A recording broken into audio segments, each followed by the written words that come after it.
Okay, hello everyone. All right, so let's go ahead and create an example program so we can better understand how the not operator is used in a program. All right, so working off the examples or the scenarios we created in the previous video, let's create kind of a program, kind of a game that is going to make use of the not operator using the examples that we had. So assuming we wanted to create a game, I mean, this example is very silly, right? I know it wouldn't make sense really, but then it's a kind of silly game. I come up with these example programs, out of the blue. All right, so we want to create a game which is going to require the user to type in a number. If the user types in 0, we display game over to the user, right? The game is very simple. It's really simple. Type in anything. We don't tell the user what to do. We just tell them to type in a number. But then we don't tell them the rules or anything. We just tell them type in a number. And the user types in 0, we tell them game over.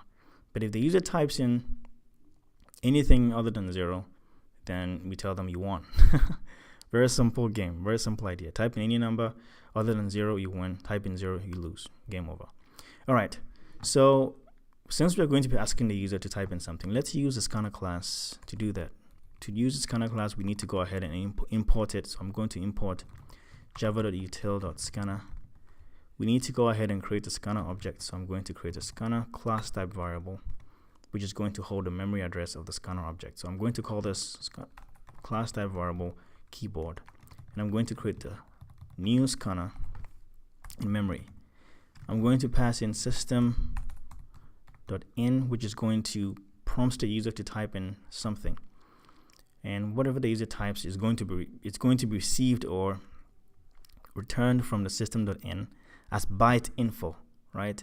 But we are connecting it with the scanner object we are creating over here, because the scanner class has methods we can use to convert that byte info the user typed to other types of data, for example, int, doubles, strings, and so on and so forth. All right, so now let's go ahead and ask the user to type in a number. System.out.println, please type a number. All right, so we are going to use a scanner object keyboard, and I'm going to call the method next int. Since we are dealing with integers here, keyboard.nextInt is going to pop up some kind of text box, and it's going to allow the user to type in a number. Now, whatever the user types, okay, it's going to allow the user to type in something. Whatever the user types is going to be converted to an int, and it's going to be returned to us. It's going to be sent to us. And so when it's sending it to us, when it's sending that int to us, we need a place to store it. So I'm going to declare a variable up here. Since it's sending us an int, I'm going to declare an int variable to hold that. I'm going to call this user number. And user number is going to store whatever is being returned by the next int method over here. All right, now we have the number. All right, let's create a Boolean variable so we can set it to true when the user types in any number not 0, and let's set it to false when the user types in. Let's create a Boolean variable called game over, so we can set it to true when the user types in 0, because if you type in 0, you've lost, right? So game over will be true when you type in 0, and game over will be false when you don't type in 0. So first of all, remember, a Boolean variable is used to signal some kind of event in a program. When something happens, we kind of set it to true or false based on how your program is written. In this case, we want to set it to true when the user types in a 0. Set game over to 0. Sorry, set game over to true when the user types in a 0, and set game over to false when the user types in any number other than 0. So initially, we are creating a Boolean variable here. I'm going to call it game over. Initially, let's set it to false, because when the user starts a game, they haven't lost the game, right? So let's set game over to false. If you start a game, you haven't lost, so game over is false. That means you can keep playing until you make a mistake and you lose. So the user gives us a number. Now we're going to create an if statement just to check on the user's number. Actually, an if-else statement. We want to check the user's number to see what happened. If the user typed in any other number apart from 0, or the number 0. Sorry. And so we check on the user number over here. So if user number is equal to 0, right? We are kind of checking. We're checking and saying if user number is equal to 0, it's exactly equal to 0. We are using the double equal sign to compare what's on the right to what's on the left, or with what's on the left. If you use one equal sign, you're assigning what's on the right to what's on the left. So I'm going to use two equal signs. So if the user number is equal to 0, that means that game is over, right? Because you type in a 0. That's our simple game. If you type in a 0, you lose. You type in any other number apart from 0, you win. So if you type in 0, if the user number is 0, then game over. So let's set the game over the Boolean variable to true. So game over will be equal to true. All right. Actually, we don't even have to create an else part, right? Because if the user types in 0, if the user number is 0, then we set game over to true, and game over will set to true. That means you're dead. Game over will stay at true. That means you're dead.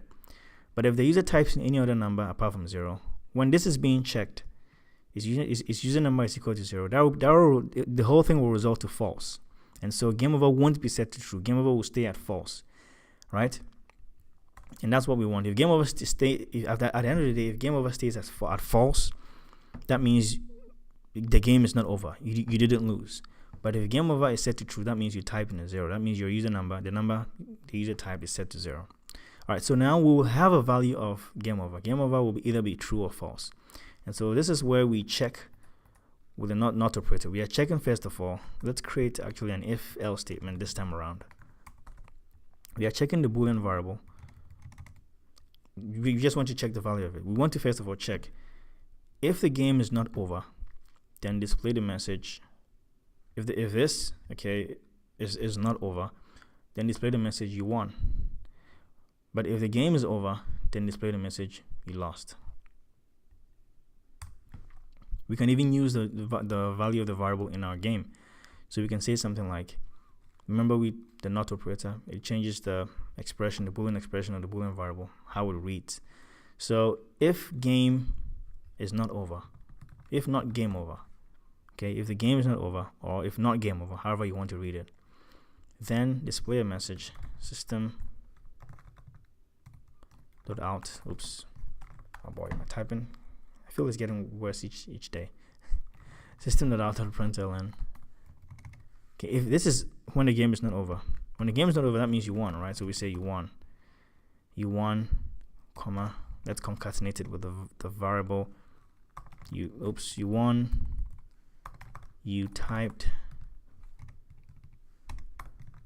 user number. We are concatenating the variable with a string.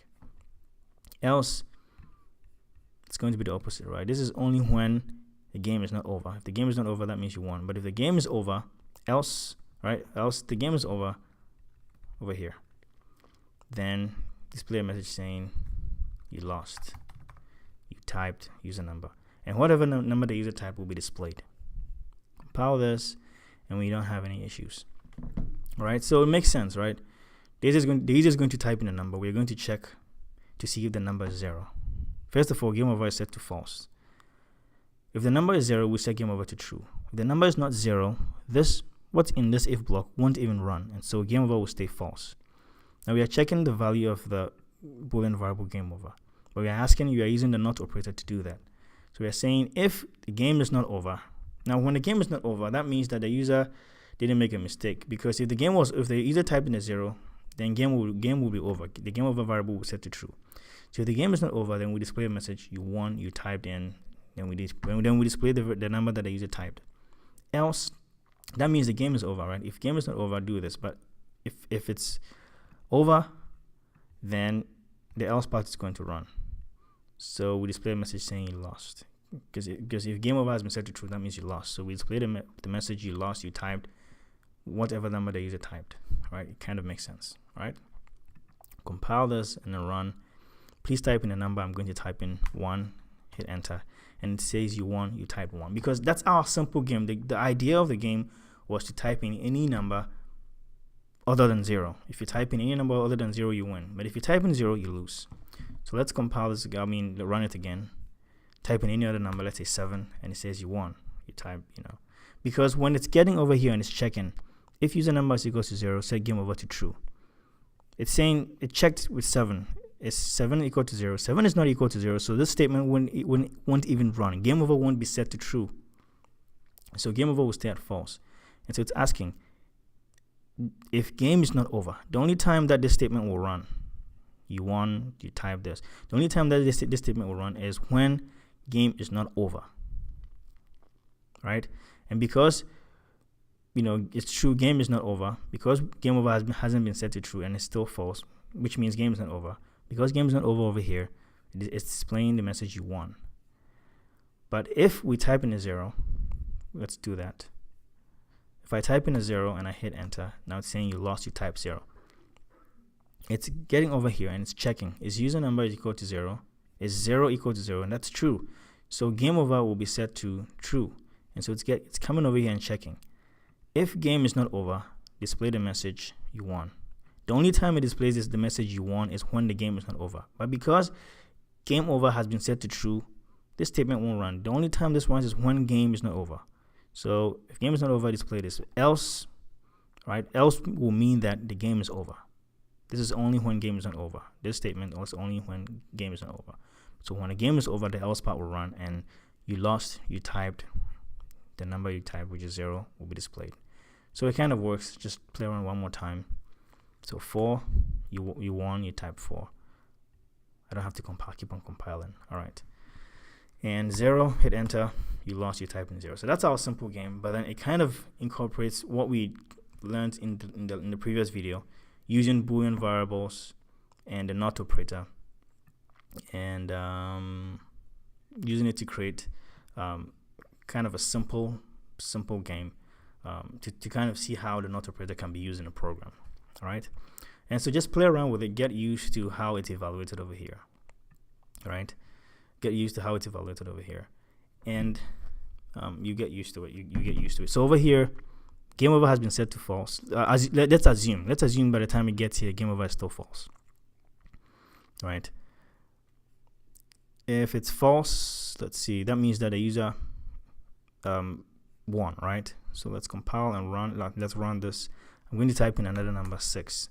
It's saying you won because game over is set to false. Game over was never set to true. Okay, the user didn't lose, so the game over was never set to true. So it stayed at false. So assuming game over was false, the reason you won, you type 6 was displayed.